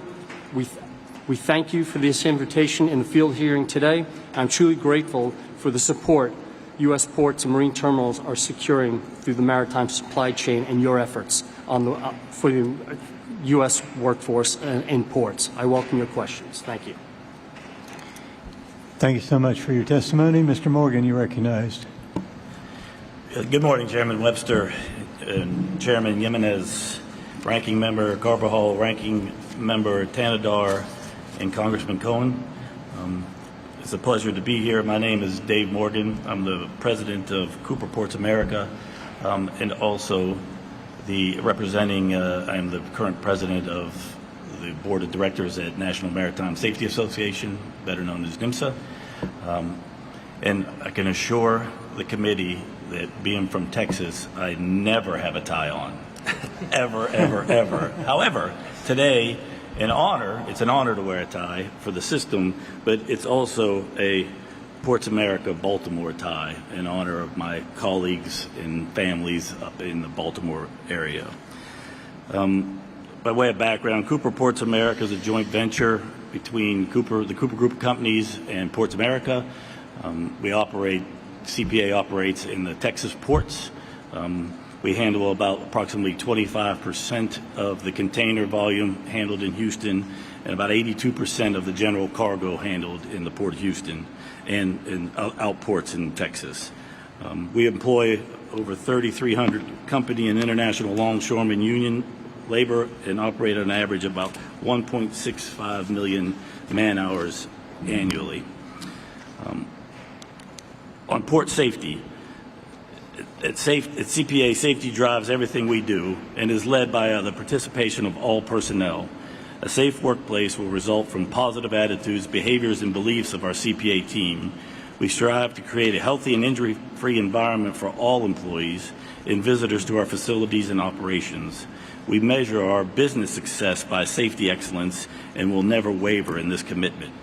Very similar and parallel, the focus and purpose of NMSA in marine cargo handling safety, which has been our mission since NMSA was formally established in 1972 through the Occupational Safety and Health Act of 1970. Prior to that formation, NMSA's predecessor was the Management Advisory Cargo Handling Safety Committee that was launched in 1956. NMSA is a diverse association focused on safety, and one of the main objectives of NMSA is to maintain a network of professionals capable of addressing and evolving safety issues of cargo handling industry. NMSA members are all dedicated volunteers, and this collective of progressive expertise serves as a primary resource to the industry to keep workers healthy and injury-free. NMSA also has a technical committee that holds regular meetings at ports across North America, invites guests from port employers, local, state, and federal agencies, and local union representatives to join our discussions to promote maritime safety. During these open meetings, ports are toured, safety management is discussed, accidents and injuries are examined for increased hazard recognition, and new preventive methods and new safety training products are prepared. And experts are invited to present technical aspects of equipment, including technical engineering details. Importantly, professional networks are expanded through this collegial information sharing, environmental, and continually drive a proactive approach for addressing safety at the workforce. Some of NMSA's current areas of focus are the safety of alternative fuels, sources for cargo handling equipment, anti-collision technologies to detect people working around machines, fulfilling OSHA's new requirements for e-filing of the injury and illness data, improving pre-shift safety talks, ensuring safety on elevated working surfaces when working on gondola rail cars, recognizing and addressing drug and alcohol matters, heat illness prevention best practices, training workers on powered industrial trucks, mooring line snapback injury prevention, lockout tagout program best practices, and split rim wheel safety best practices. We are also very concerned on security. We follow the MTOs follow the local and state and federal guidelines on security, and we have our own internal systems on security. That's all part of my testimony. And in closing, I encourage both of your committees and your key staff to engage with NMSA and its technical committee to share information and any concerns about the maritime transportation system. I would also like to extend an invitation to committee members and your staff to come visit our terminals in Texas and meet the hardworking people that keep cargo moving and play an integral role in our supply chain. Our industry experts stand ready to answer any questions you may have, serve as a resource on any safety-related matters, and assist you in any way we can. Thank you for providing me with the opportunity to be with you at today's field hearing and share my perspectives on critical safety and security issues. Again, I appreciate the attention of your two committees on ensuring the safety and security of U.S. ports, marine terminal operators, and all the workers we employ in our maritime supply chain. I welcome any questions. Thank you. Thank you all for your testimony. We now turn to the questions for the third panel, and I recognize myself for 5 minutes. Mr. Fowler, given the large range of vessels that Crowley operates, are there any categories on the shoreside part of this that are lacking and that they don't quite meet the needs that are necessary? Thank you, Mr. Chairman. I appreciate the question. I want to make sure I answer your question adequately, specifically as it relates to the shore side. How can I direct my response? Well, just from the, are there certain services that are lacking in being provided? Thank you. I appreciate the question. So Crowley operates many different types of vessels, right? We operate container vessels, we operate petroleum and chemical transportation vessels, we operate general cargo vessels, we operate government vessels. So as our vessels come in and out of the U.S. ports, the U.S. ports are adequate. They offer great service for us. The areas in which we operate, when we talk about in the COVID and the congestion that occurred on the West Coast, the areas that Crowley's operating, servicing the Caribbean, servicing the islands, servicing South America, really weren't met with those challenges. And so we have a great system that operates well, and in conjunction with our partners in ports across the country, we've had great service here, and in large part to the continued investment in those ports. So from an operator's perspective, are there any, would you say what's the most pressing immediate needs for our nation's ports? Thank you for your question. For us operating, Mr. Chairman, I'll say that the greatest challenges that we as operators face right now relate to mariner shortage. And this is something that we can take action on, and it's something that's of critical importance to us in ensuring that our vessels maintain an operation. Today, we have vessels that at times are not operating because of inadequate mariner levels that would need to operate those vessels. And so I would put that in two different categories. The first category would be in attracting new talent to our system and making aware our industry. And this is an industry-wide problem. We need the support from MARAD and others to make aware and bring in more into our industry. The second, I would say, is that we have, as it relates to the mariner shortage, we have mariners who want to continue to progress through the system and upgrade their licensing and are struggling to do so. In some cases, it will take 100+ days of classroom time and up to $80,000 of their personal funding to see those upgrades. And you can imagine that if you've been at sea for 120 days, to come back then on your off time when you want to be with your family who you've been away from, to have to then go spend 100 days in the classroom and to invest significant dollars. There are ways for us to modernize that process, to reduce the financial burden, to have more internet delivery, e-delivery of that material that makes it easier for those mariners to upgrade their licensing.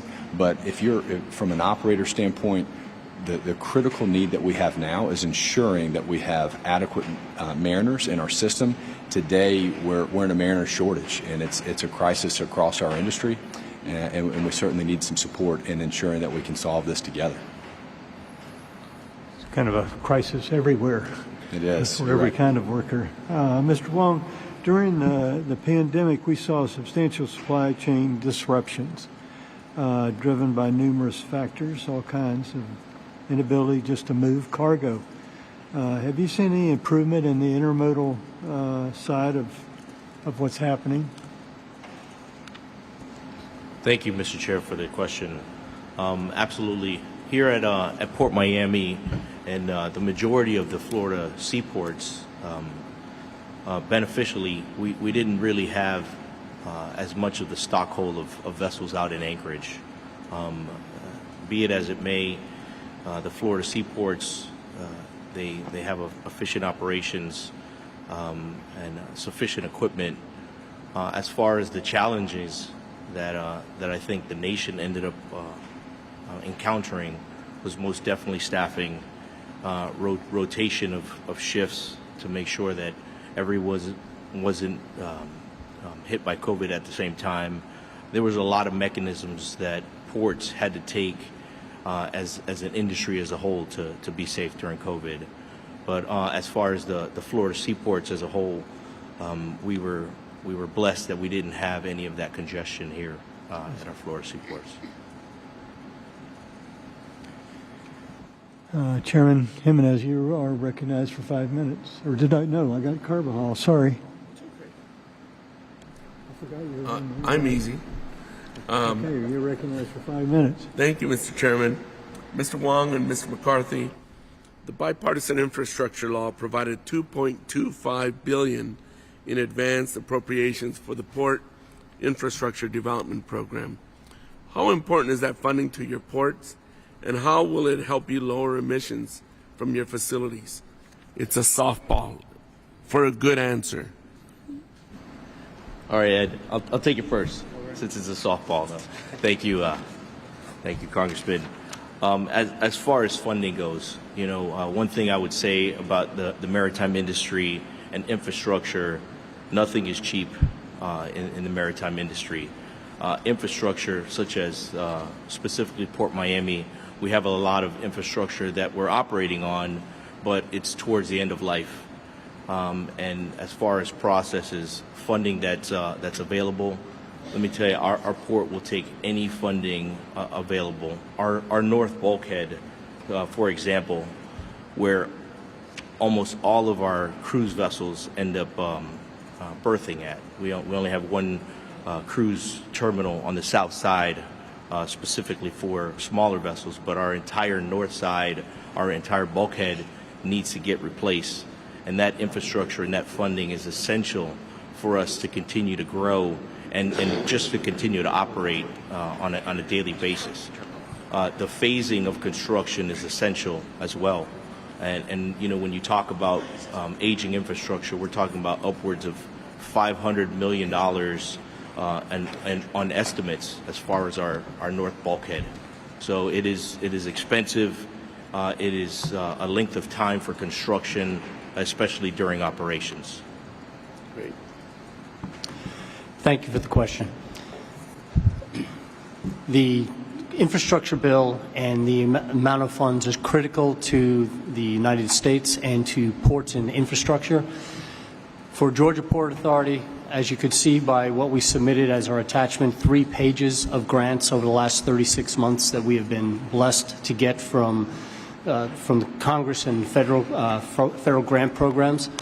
We are currently applying for a resilient grant to make our electric more robust, so we can shift from rubber tire gantry cranes to electric gantry cranes in our yard. So the infrastructure bill is critical not only to Georgia but to the entire nation. Thank you.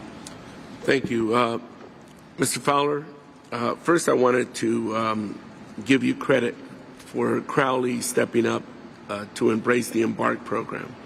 There's still a lot of work that needs to be done, so with that praise comes great responsibility. But I do want to recognize how your company stepped up and led on that issue. So with that, domestic cabotage laws require vessels carrying cargo between 2 U.S. ports be built, owned, and crewed by Americans. Those vessels are also governed by stricter Coast Guard regulations. What role does the Jones Act have on economic security and port security?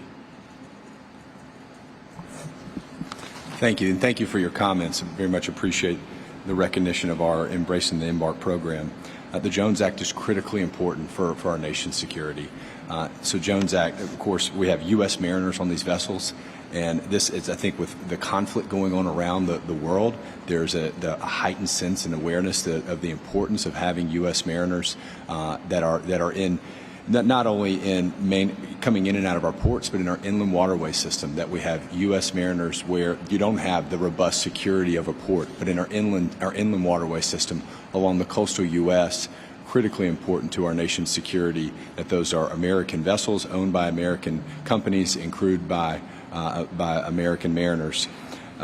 So in terms of the reliability, of course, you talked about the heightened regulations around U.S. vessels, as it relates to vessel requirements, it relates to audits, as it relates to crew training, crew regulations. It gives us certainly from a resiliency, and having those Americans on those vessels creates great economic impact for those families. Many of these jobs are six-figure jobs, well into six figures. These are high-paying jobs that support American families across the country, and they ensure at a greater level that our reports remain resilient and safe. Thank you. This is to all the panel. I'm going to be out of time, so I'm going to submit this question for the record and ask that you follow up with an answer if you could. To all the witnesses, this question is for all the witnesses. As I mentioned, every maritime port obviously happens to be on the water and is therefore subject to rising sea level and extreme weather events. What are you doing to prepare for the future, and how expensive is that preparation? I'll submit that for the record. If you could follow up, that would be great. Mr. Chairman, I yield back.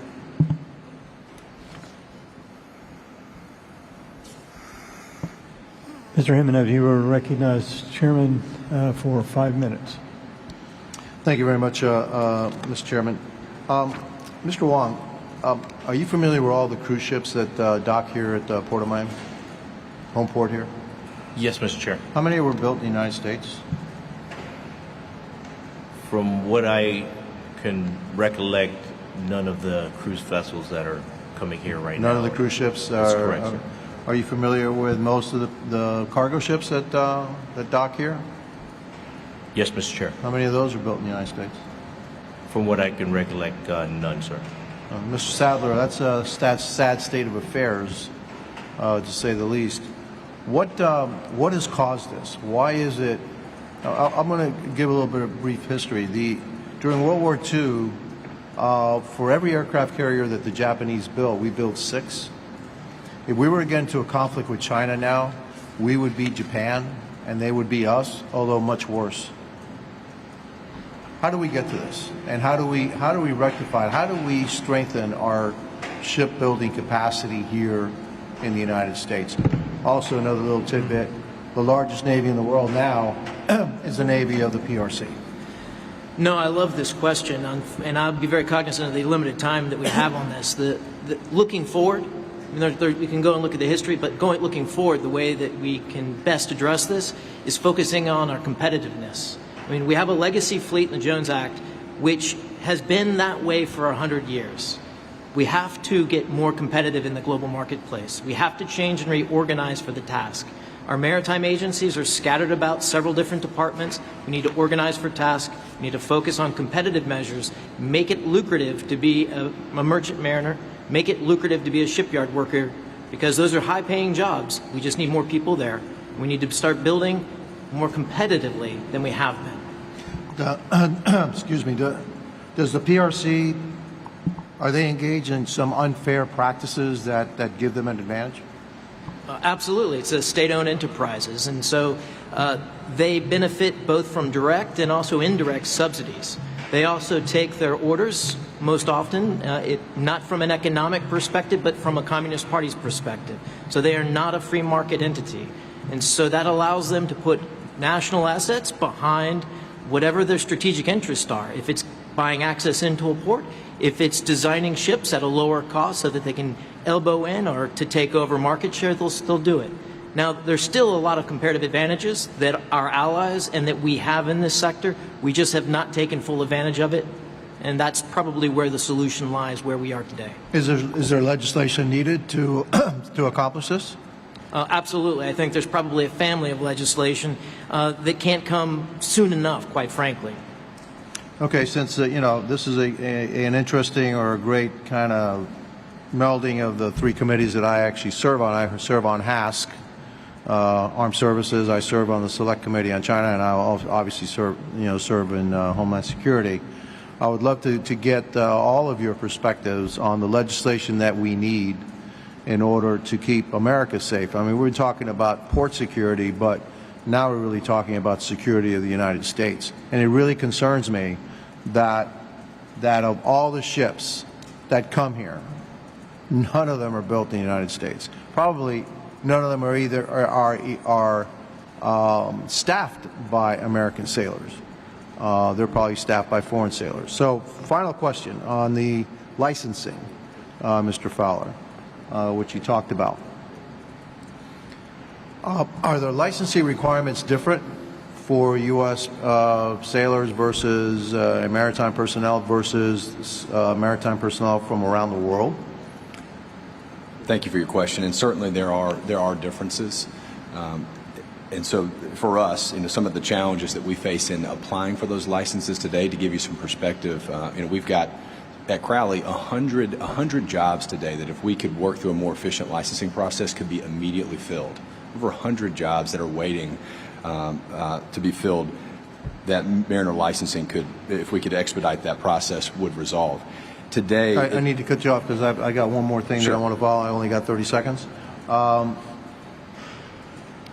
The ships that dock here that don't have American sailors, they have different licensing requirements, but yet we allow them to dock in American ports. Is that a disadvantage for American sailors also? I mean, why do we have these licensing requirements for our folks, and yet we allow folks from other countries that aren't licensed the same way to operate on U.S. ports, if, in fact, it's all about safety? It should be about safety, Congressman, and I would ask that we defer to the Coast Guard to understand the differences and to provide that detail to make sure that safety element is being satisfied. Fair enough. Thank you, and I yield back. Thank you. Mr. Tandar. Thank you, Chairman Webster. And again, thank you, Mr. Wong, for hosting us here today in this beautiful venue. The collapse of the Key Bridge impacted all of your organizations in one way or other. What lessons, if any, can we learn from this collapse and look from a point of safety? And my second question is that do we have the right perspective in terms of our spendings, our budget, our spending on security, protecting our homeland in general? Are certain areas has a higher emphasis than other areas, and is that justified? Are we leaving some areas so vulnerable to the attacks because we are all focused on a certain different areas? So I just wanted to get a perspective from all of you on lessons learned, and how do you see the budgets and how does that impact? I'll take the first stab at it. Great question. And first up on the bridge, we are still in the process of discovery, but there are clearly a few lessons that, right, first off. One, protective dolphins, which would have prevented or deflected the full force of the Dali from taking out the bridge, were not in place. This was based on a similar incident that happened in 1980, but yet in the intervening years, nothing was done. How many other bridges are likewise not hardened because shipping has changed dramatically in the intervening years? So there's a task that doesn't take very long to figure out that needs to get done. When it comes to priorities, which is what I really think the issue is on resourcing, it's been easier to focus on other areas. It's been easy to kick the can down the road because we had the best infrastructure, we had the best fleets, but now our competitors have caught up, and a lot of that infrastructure, the educational, for merchant mariners, and the ability for us to have that presence in the market share has been eroded. So it's time now to basically kind of get back to the gym and to get competitive again, in my mind. Thank you, Mr. Sadler. I'll take the next part of it.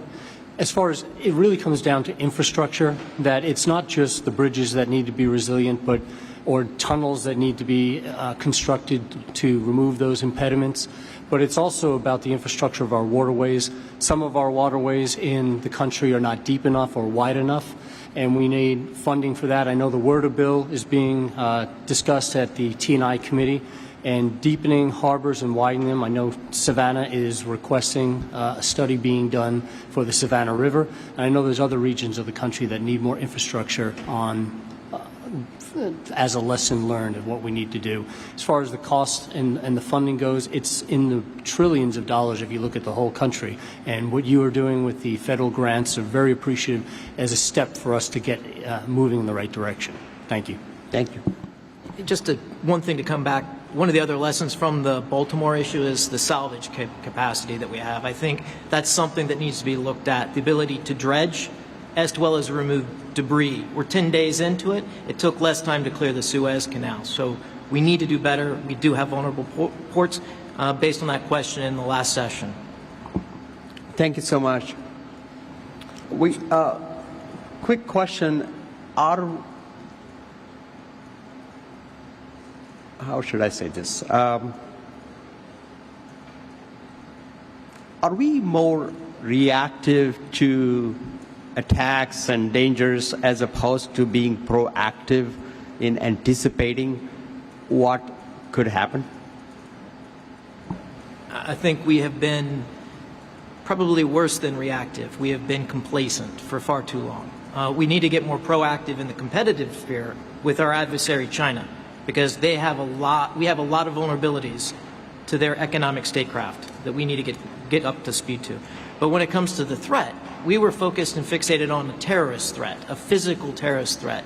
And we need to update our framework and our approaches to look at a great power competitor. And it's not just China, it's also the Russians and the Iranians that are in this space that are harming us day to day.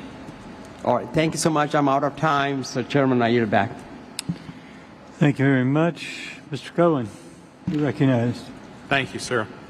What is the liability of a shipping company, and maybe Mr. Fowler would be appropriate, I'm not sure who would be the right person, right now when there's a disaster like such as happened in Baltimore? Are there limits on liability in statute? Thank you for your question. I appreciate that. I'd like to follow up with you after about the specifics, and I can get our staff involved to make sure that we're providing you the adequate results on that. Well, my staff can do that for me afterwards. But for right now, tell me what your liability is. So our liability would be to respond, and so we have contracts in place that would ensure that in the event that we would respond accordingly. Take for example in this particular instance you're referring to in Baltimore, they had salvage contracts and responding contracts already in place, so that immediately in hours after those salvage responders were immediately responding to that incident. I know that because we were in communication with some of our services to offer our services and support to do that. So that there is what's going on in Baltimore is a joint effort, and beyond there's ship owner plays a part, but absolutely we would have the responsibility to respond and would do that proactively. How about, I mean, I thought I read there were damages, and there was a limitation on damages because of some old statute. If this shipping company was negligent, what's the liability? Thank you again, Congressman. I'll come back with some more details, the specifics of that. All right, well, I'll find out from my staff, but what I'm getting at is there's liability, could be liability on the companies, and there shouldn't be limitations that are on some ancient law. The limitations, if there are any at all, they ought to be current, but we shouldn't give a free pass to the maritime industry if they are negligent in causing a damage to a bridge or other facility that causes an injury to a port, which causes an economic injury to the community. So we'll look into that.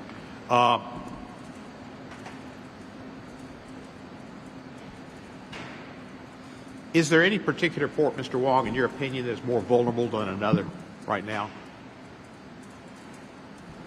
Thank you for your question, Congressman. I think, as the Coast Guard alluded to this morning, they do risk assessments with ports every single day.